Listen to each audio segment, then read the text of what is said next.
So hi everyone, welcome to commerce कक्षा। GST की series में ये हमारा फिफ्थ एंड लास्ट पार्ट है और आज अपन डिस्कस करेंगे excess input tax credit adjustment. मतलब एक हेड में अगर जीएसटी एक्स्ट्रा बचा हुआ हो तो उसको दूसरे हेड में कैसे एडजस्ट करते हैं। अब ये जो कॉन्सेप्ट है आपको लास्ट के जो हार्ड क्वेश्चन होते हैं उसको सॉल्व कराने में हेल्प करेगा।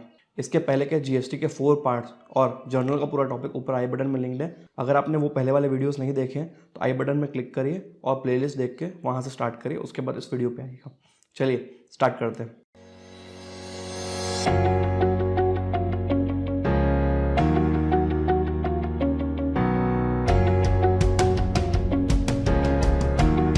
Access adjustment of excess input tax credit. Adjustment of excess input tax credit, सबसे पहले आईटीसी क्या है? इनपुट टैक्स क्रेडिट जो हमने परचेज के टाइम पे जीएसटी पे किया है वो आपका इनपुट टैक्स है। चलिए, input tax credit GST paid at the time of purchase of goods, fix assets और at the time of payment for expenses. ये सब टाइम में जब हम जीएसटी पे करते हैं तो गवर्नमेंट हमको क्या करती है, उसका बेनिफिट देती है कि आप जब आउटपुट टैक्स पे करोगे ना तब आप उसको एडजस्ट करना आईटीसी को। Excess input tax credit, input GST is more than output GST. मतलब क्या, जो हमने परचेस के टाइम में टैक्स पे किया वो ज़्यादा आ रहा है एज कम्पेयर टू जो हमने लाइबिलिटी के टाइम में टैक्स कलेक्ट करके पे करना है गवर्नमेंट को। It implies that the taxes paid earlier are more than the taxes paid at the time of output tax liability. मैंने परचेस के टाइम सामान खरीदा, कुछ गुड्स खरीदे, कैपिटल गुड्स मतलब फिक्स एसेट खरीदे और एक्सपेंसेस पे किए जिसमें मैंने जीएसटी बहुत ज़्यादा पे करके रखा है। सपोज 1000 मैंने जीएसटी पे करके रखा है और जब मैं सेल कर रहा हूँ तब मैं जीएसटी कलेक्ट कर रहा हूँ 800 रुपये का, तो गवर्नमेंट को तो मैं ऑलरेडी 1000 रुपये दे चुका हूँ और 800 की मेरी लाइबिलिटी थी तो मैं सेट ऑफ कर दूंगा ना, उसके बाद में मेरा 200 रुपये बच जाएगा। ये एक एग्जाम्पल है। चलिए, in such a situation excess input of one type of tax, देखो टोटल 3 टाइप ऑफ टैक्स थे, IGST, CGST और SGST. One type of tax can be used to pay output tax liability of another type of tax. Example, excess input of IGST can be used to pay output CGST, output SGST और vice versa. But some rules are to be followed. कुछ rules है इसके कि किस तरीके से आपको adjust करना है। अगर एक हेड में मान लीजिए किसी भी एक क्वेश्चन के अंदर ऐसा हो सकता है कि तीनों GST आ जा रहे हो, क्यों? क्योंकि अगर सेलर है, क्योंकि सेलर हो सकता है कि सामान बाहर से परचेस करता हो दूसरे स्टेट से और सेल यहाँ पे करता हो, या ऐसा भी हो सकता है कई स्टेट से परचेस करता है और बहुत सारे स्टेट्स में सेल करता हो, तो यहाँ पे बहुत सारे टाइप के जीएसटी आ जाएंगे। बेसिकली 3 टाइप के जीएसटी एक ही क्वेश्चन में आ जाएंगे। तब आप इसको एडजस्ट कैसे करोगे, ये आपके जीएसटी के चैप्टर्स में लास्ट के क्वेश्चन इस टाइप के हैं। चलिए देखते हैं। प्रायोरिटी ऑफ एडजस्टमेंट, प्रायोरिटी मतलब रैंकिंग कि कौन सा वाला किससे पहले एडजस्ट करना है उसकी बात होगी। To adjust excess input of one CGST with the output of other CGST, following priority is to be followed. देखो ये मैंने एक टेबल बनाई है, आप एक बार समझिएगा इसको। ऊपर वाला जो है ना पर्पल कलर में वो आपका आउटपुट है और जो ग्रीन कलर वाला है वो इनपुट है। ठीक, सबसे पहले हम बात करेंगे कि आईजीएसटी का जो अपना इनपुट है, ये जो आईजीएसटी है इसका इनपुट सबसे पहले आप आईजीएसटी में यूज करोगे, फर्स्ट रैंकिंग। ठीक, उसके बाद अगर कुछ पैसा बचता है, रैंकिंग बता रहा हूँ मैं आपको, रैंकिंग कि किसको मतलब इनपुट को पहले किसके लिए यूज करना है, बाद में किसके लिए यूज करना है। फिर अगर कुछ पैसा बच जाएगा आईजीएसटी के इनपुट का तो आप सीजीएसटी के आउटपुट के लिए एडजस्ट करो, सेकंड प्रायोरिटी। ठीक है, साथ में एडजस्ट नहीं करना है, सीजीएसटी और एसजीएसटी को साथ में बराबर एडजस्ट नहीं करना है। यहाँ पे आपको दोनों को साथ में एडजस्ट नहीं करना है। उसके बाद सीजीएसटी का पूरा पेमेंट होने के बाद भी अगर कुछ बच जाता है आईजीएसटी में तो आप डालोगे एसजीएसटी के अंदर। थर्ड, ये रैंकिंग है ना, पहले आप आईजीएसटी का इनपुट है, पहले आप आईजीएसटी के लिए यूज कर लो, फिर अगर एक्स्ट्रा कुछ बचेगा उसको हम एक्सेस बोलेंगे। एक्सेस पैसा बचा पहले सीजीएसटी में डालो, सीजीएसटी पूरा का पूरा पे हो जाएगा, उसके बाद आपको एसजीएसटी में जाना है। ठीक है, इक्वल वाला कॉन्सेप्ट यहाँ मत लगाना। फिर बात करते हैं सीजीएसटी के इनपुट की। सीजीएसटी का इनपुट पहले सीजीएसटी के आउटपुट के लिए फर्स्ट। ठीक, फिर सीजीएसटी सेंट्रल गवर्नमेंट और एसजीएसटी स्टेट गवर्नमेंट की उतनी नहीं बनती तो दोनों का आपस में कोई एडजस्टमेंट नहीं होगा, तो यहाँ पे मैं क्रॉस लगा दे रहा हूँ। क्रॉस का मतलब है सीजीएसटी का इनपुट एसजीएसटी के आउटपुट के लिए यूज नहीं होगा, तो सेकंड प्रेफरेंस क्या रहेगा, आईजीएसटी। मतलब अगर सीजीएसटी का एक्स्ट्रा इनपुट बचा हुआ है पहले आप सीजीएसटी में यूज कर लो, फिर कुछ पैसा बच जाएगा फिर आप आईजीएसटी में डाल देना। सेम केस आपका एसजीएसटी में होगा कि एसजीएसटी वाले का पैसा पहले एसजीएसटी के लिए यूज होगा फर्स्ट, उसके बाद फिर इनकी बनती नहीं है, सेंट्रल गवर्नमेंट वालों से बनती नहीं है, तो फिर यहाँ पे क्रॉस लगा देंगे। मतलब एसजीएसटी का इनपुट एक्स्ट्रा बचा हुआ है तो आप सीजीएसटी के आउटपुट के लिए यूज नहीं कर सकते हो। ये कब की बात कर रहा हूँ, जब हम लास्ट में कैलकुलेशन करेंगे पेमेंट का तब की बात चल रही है ये। ठीक है, प्रैक्टिकली करके भी देखेंगे, टेंशन मत लेना, अभी सिर्फ सुन लीजिए आप। फिर SGST का आउटपुट के बाद कुछ बचेगा तो SGST के इनपुट को आप IGST के आउटपुट के साथ यूज़ कर सकते हो सेकंड रैंकिंग में। आप एक बार इस टेबल को देख लो आराम से। IGST का इनपुट है, सबसे पहले IGST के लिए यूज़ होगा। CGST का इनपुट है, सबसे पहले CGST के लिए यूज़ होगा। SGST का इनपुट है, सबसे पहले SGST के लिए यूज़ होगा। मतलब जिसका इनपुट उसके आउटपुट के लिए पहले एडजस्ट कर दो। ठीक, फिर बात करते हैं जो एक्सेस बचेगा उसकी। IGST का एक्स्ट्रा बच रहा है ना, तो पहले CGST में यूज़ करो, सेंट्रल गवर्नमेंट वाले में। उसके बाद अगर कुछ बचा, पूरा पेमेंट करने के बाद कुछ बचेगा तो SGST में जाएंगे, नहीं तो नहीं जाएंगे। ठीक, CGST का एक्स्ट्रा बचेगा CGST का पे करने के बाद, तो सिर्फ IGST तक जाओगे, SGST में नहीं जाओगे। और सिमिलरली जब SGST का एक्स्ट्रा बचता है तो उसके बाद आप सिर्फ IGST में जाओगे, CGST में नहीं जाओगे। चलिए एक एग्जांपल करके समझते हैं कि कैसे होता है ये। चलिए एग्जाम्पल 1 स्टार्ट करते हैं। Pass entries in the books of mister Gopal assuming CGST at the rate 6% and SGST at the rate 6% पे। ठीक है, Gopal purchase goods from outside the state and made payment by cheque ₹1,50,000, ₹1,50,000 उसने परचेज किया है और outside the state से आया तो इनपुट किसका बनेगा? IGST का बनेगा। चलिए पहली बार आपके लिए आ रहा है ए, फर्स्ट एंट्री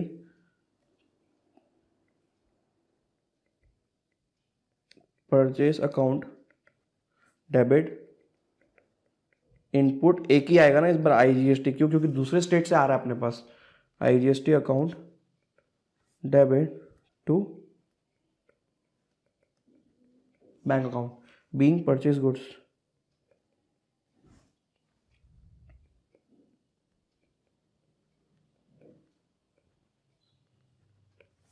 $1,50,000 यहाँ पे जाएगा एंड 1,50,000 का टोटल 12% लेना है यहाँ पे। 6 + 6 दोनों को जोड़ दो, CGST और SGST को जोड़ दीजिए। 6 + 6 12% आएगा आपका 18,000, टोटल आएगा 1,68,000 payment from bank.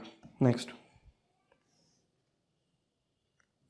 He sold goods for 1 lakh outside the state on credit. उसने आउटसाइड द स्टेट सेल किया तो आउटपुट किसका बनेगा? IGST का बनेगा 1 लाख का क्रेडिट में। ठीक है, B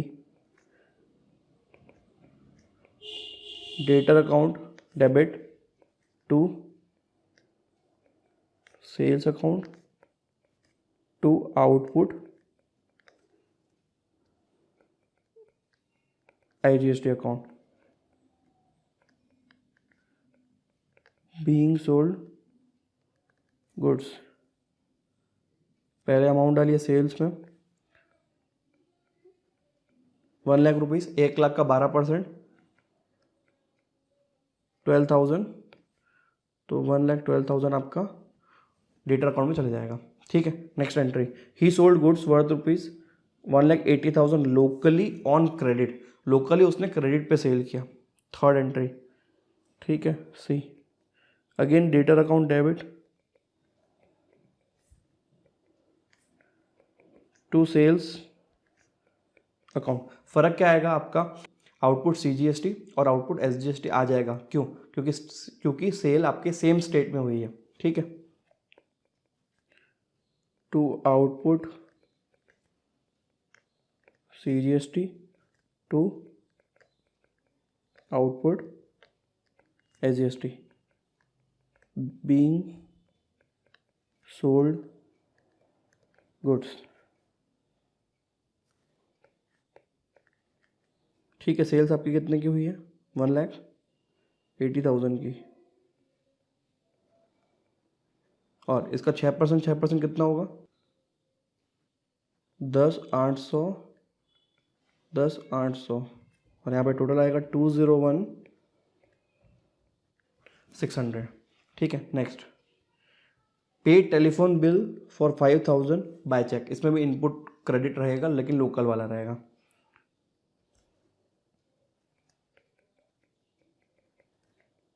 telephone expense debit input CGST input SGST debit to paid by cheque, तो फिर बैंक अकाउंट आ जाएगा being paid for telephone expense. Telephone expense 5000 का है और इसका 6% कितना होगा 300 तो 5600 आपका टोटल पेमेंट आ जाएगा। Next entry, he purchase an air conditioner for his office 25,000 and paid the amount by cheque. E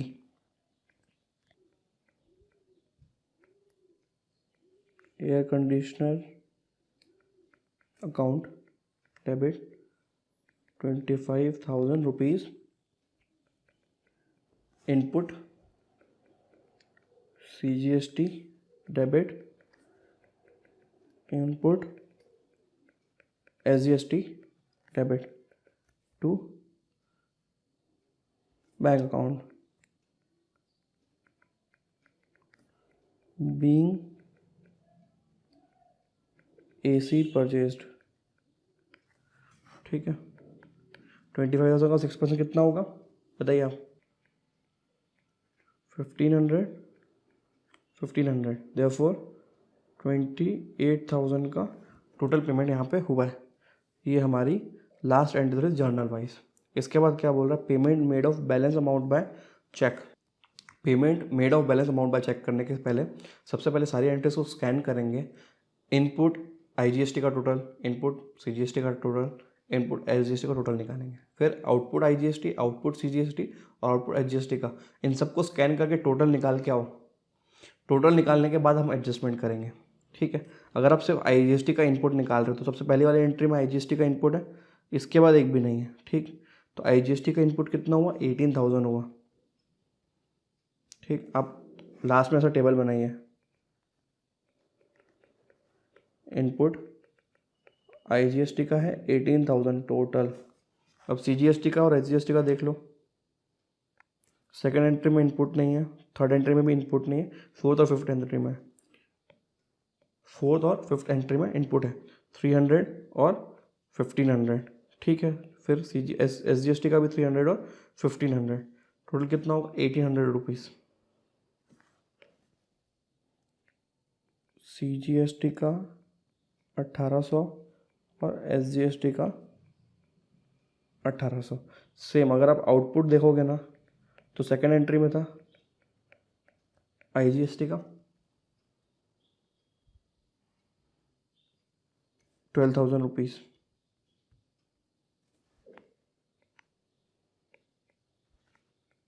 CGST और SGST का आउटपुट देखते हैं, चलिए। थर्ड एंट्री में 10,800 बस।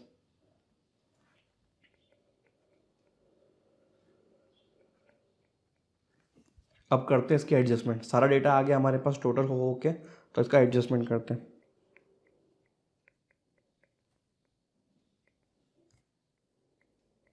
ऊपर में लिखिए तीनों के नाम, IGST, CGST और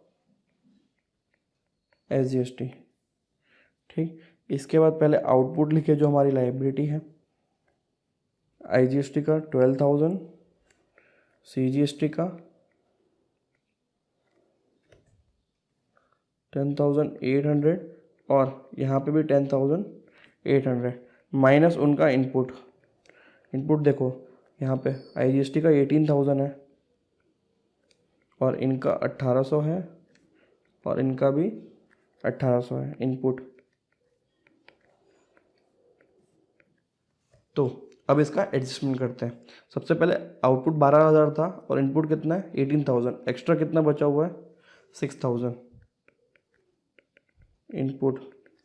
ठीक है, CGST का देखिए 9,000 आउटपुट बचेगा और SGST का भी सेम 9,000 आउटपुट बचा। तो यहाँ पे देखो IGST में क्या हो रहा है, उसका आउटपुट पे करने के बाद भी इनपुट एक्स्ट्रा बचा हुआ है, उसकी प्रायोरिटी याद करना। पहले IGST के लिए यूज़ होता था, फिर CGST के लिए यूज़ होगा, पूरा का पूरा CGST पे हो जाएगा, उसके बाद जाके SGST तक जाएगा अगर कुछ बचेगा तो। IGST 6,000 बचा है यहाँ पे, आप IGST में फोकस करिए, यहाँ पे 6,000 बचा है, लेकिन CGST की लाइबिलिटी कितनी है 9,000 की, तो SGST तक कुछ जाएगा नहीं क्योंकि 6,000 तो यहाँ पे कंज्यूम हो गया, उसके बाद भी बैंक से पेमेंट करना पड़ेगा। तो ठीक है, सबसे पहले इसको यहाँ पे ट्रांसफ़र करिए। ठीक, माइनस 6,000, तो अल्टीमेटली बैंक से कितना पे करना पड़ेगा? 3,000। अब कुछ एक्स्ट्रा किसी को कुछ बचा नहीं है, तो ये जो 9,000 है ये आपका बैंक से पेमेंट होगा। आई होप आपको एडजस्टमेंट समझ में आया होगा। चलिए आगे इसको पूरा एंट्री पास करते हैं किस तरीके से होगा। सबसे फर्स्ट आप IGST की पेमेंट की एंट्री पास करिए। आउटपुट IGST को डेबिट करो, कितना है? 12,000। और इस 12,000 को पेमेंट किससे कर रहे हो? इनपुट से कर रहे हो, टू इनपुट IGST 12,000। अब CGST की बात करते हैं। आउटपुट CGST कितना है? डेबिट 10,800। सबसे पहले हमने क्या किया? 1,800 पे किया, किससे? खुद के इनपुट से, टू इनपुट CGST। इसके बाद हम क्या करें? 6,000 कहाँ से लेके आए? IGST का जो एक्सेस बचा हुआ था, टू इनपुट IGST कितना होगा? 6,000। जो बचा हुआ पैसा है वो आप किससे पे करोगे? बैंक अकाउंट से, 3,000। देख लो आपका पेमेंट हो गया है पूरा। फिर लास्ट में आउटपुट SGST डेबिट, इसका भी 10,800 की लाइबिलिटी थी जिसको हमने पहले इनपुट HGST से पे किया 1,800। उसके बाद एक्स्ट्रा कहीं से आया नहीं इसके पास पैसा, तो हम बैंक से पूरा पे कर देंगे, to bank account 9,000 rupees being balance of GST paid to